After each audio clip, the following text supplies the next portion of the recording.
Welcome. My name is Jose Melendez, Campaign Director for the Taxpayer Protection Project at TPPF. And on today's Taxpayer Empowerment, we're talking about one of the most important civic responsibilities we have, voting on constitutional amendments.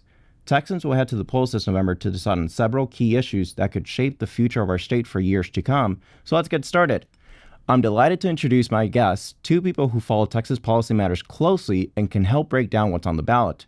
First, we have Darren York, Texas State Co-Director for Convention of States, and joining us as well is my brilliant colleague, Judge Shepard, Policy Analyst for the Taxpayer Protection Project. Gentlemen, welcome both of you to the show. Thank you. Thank you for having us. So both of you have spent a lot of time delving into the constitutional amendments and studying these issues. I want to kickstart with you, Darren. So what should voters know about this constitutional amendments process? Well, I think the biggest part here is that when we think about constitutional amendments, it's something that is the biggest part of the law of our state of Texas. And sometimes they get kind of relegated to a smaller portion because very few people participate in this process typically. And so my goal is to try to get people aware of what's going on. I feel like better informed voters make more engaged voters, and we'll be able to get people out to the polls. But in technical terms, the process that it goes through is that what I call the Texas two-step. The first step is the legislative portion that requires 2/3 of both houses to pass a joint resolution to create that constitutional amendment, whether it's a few sentences or several pages, it doesn't matter. And then that is then referred to the Secretary of State, who puts it on the ballot. And generally that's in November, when the voters get the opportunity to have some say in what that is. The thing that's very interesting about that is that in the last 25 years, there have been 84 amendments proposed, and there's only been 7 that have been defeated. And so that tells you once it gets to the ballot, it's almost a rubber stamp. And we need to be very cautious about changing the law of Texas, the highest law of Texas in our Constitution, with some of these things. We need to understand what's there. Could you give us a rundown of the various propositions we'll be seeing in November and kind of cover what broad topics we'll be addressing? Sure. So this year we have 17 amendments, as you've said, and there's lots of subject matters that are in there. We have everything from funding technical colleges to water funding to new taxes that are being prohibited, like capital gains and inheritance and occupational taxes. We also have some bail denial restrictions that are proposed for certain crimes. We have 7 amendments that refer to ad valorem tax that probably most voters are the most interested in out of this lot. And then we also have a couple of amendments that deal with judicial conduct, parental rights, and then another big ticket item on that list is the dementia, Alzheimer's, Parkinson's research funding out of that list. So there's a vast array of subjects and topics covered in all of these amendments. Excellent. And switching over to Judge, what's the difference between changing the Constitution or changing statute? Like, why does the legislature sometimes choose one over the other? I would say mostly on that end. I mean, adding and taking something out of the Constitution is obviously something very difficult to do, as we know. I mean, you have these joint resolutions that have to originate in either the House or the Senate. They require 2/3 vote of both those members, and then from that point, obviously, they'll come out in November. Changing the difference would be a bill only exists in the law, whereas, as you mentioned earlier, Texas Constitution is the highest law of the land as far as Texas is concerned. And so when you change the Constitution, that makes it more concrete, ironclad, and it makes it a lot harder to get around that law. And just as a follow-up, I'm a voter walking into the voting booth. Sometimes the legalese can be difficult to understand. What should voters be looking out for? Then to get to that product, I mean, there are 17 propositions, which that can be a little burdensome, some people would think. However, kind of just a little bit of a close reading is the best way. I mean, once you get into that booth, take your time and read.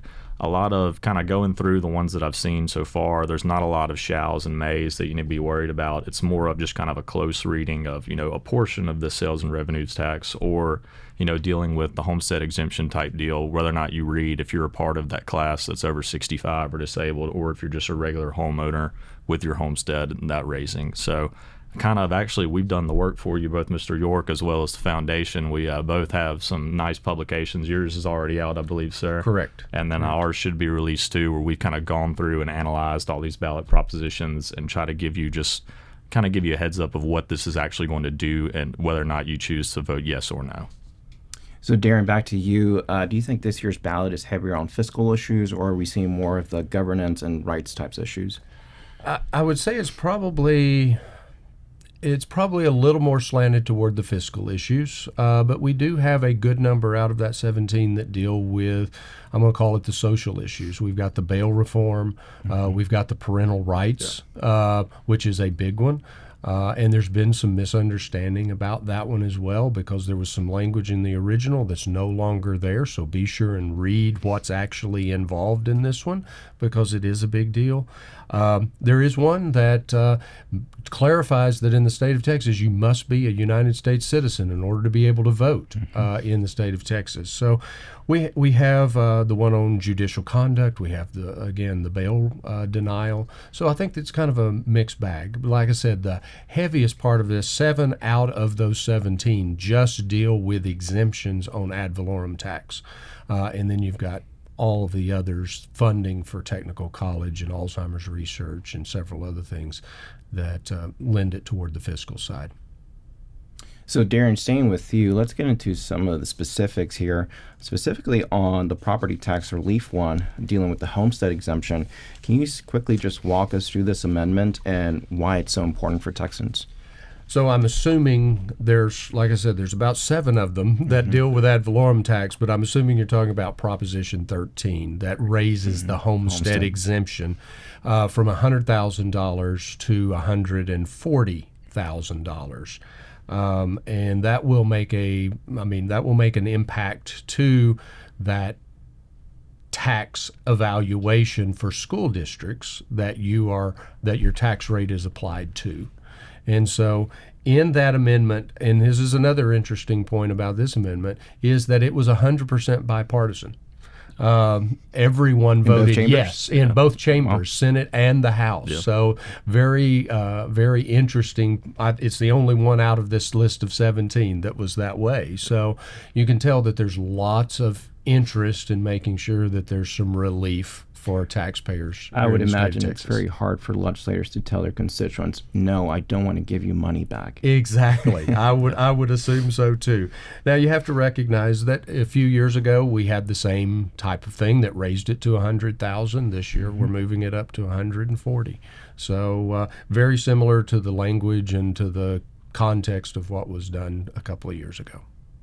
So Judge, you think about everyday Texans, how are they going to feel the impact of this amendment? Oh, they'll definitely feel it for sure. I mean, especially kind of with these homestead values. I mean, so what we're basically doing is lowering your taxable value. So, I mean, just using simple numbers as far as school district taxes would go.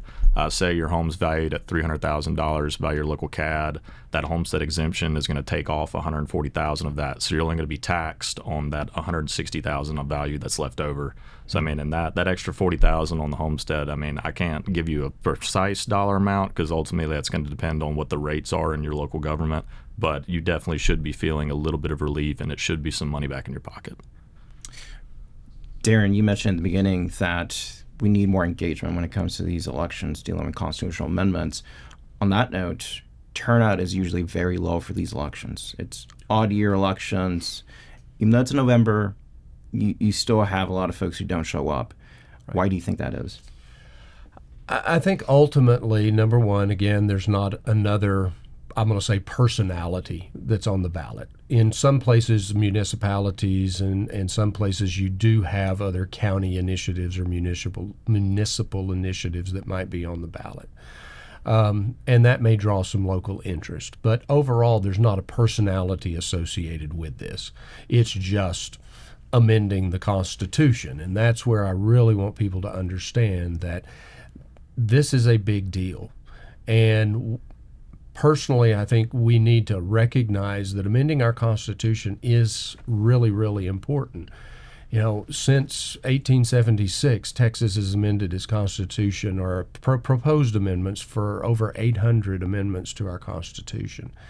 And 500 and some odd have been approved by the voters. So it's lots of activity. I'm not sure that people really understand sometimes. And sometimes the wording on the ballot makes a big difference, because 2 years ago we had several that were worded in what I would call the negative verbiage, and that makes it very difficult for people to understand it. And I think overall, when people don't understand and they don't have a good understanding of what this means, and they do view it as legalese, then they're disinterested, because it's something that's difficult. And that's one of the reasons that we've tried to pull some of this information together, is so that you've got access directly to those sources and you don't have to do all that heavy lifting. It's already been done, and gives you a good understanding so that you can make your checklist. 17 amendments is a lot to go into a booth and vote on. So make your checklist and know, I'm voting yes on one and no on two, or whatever, whichever way you're going, and make your decisions on your own little piece of paper to take into that booth, so that you know exactly where you're headed. And Judge, along the same lines, what can be done to encourage Texans to show up in November? I mean, I think we're kind of on the first cusp of it right now, just getting information out to voters. I mean, we have these great two products right here, as well as us sitting around this table discussing these things. I mean, we need participation, especially if we want to see some of these ballot items that can really do some good for a lot of Texans, and just get out and vote, essentially. And the best way to do that is what we're doing right now, just trying to get the information out to people so that they know what's going on and why it's important for them to show up. Well, this has been a great conversation. But before we close out, Darren, where can folks find your voter guide? So they can go to txconstitutionalamendments.org. And they can pull up the voter guide there.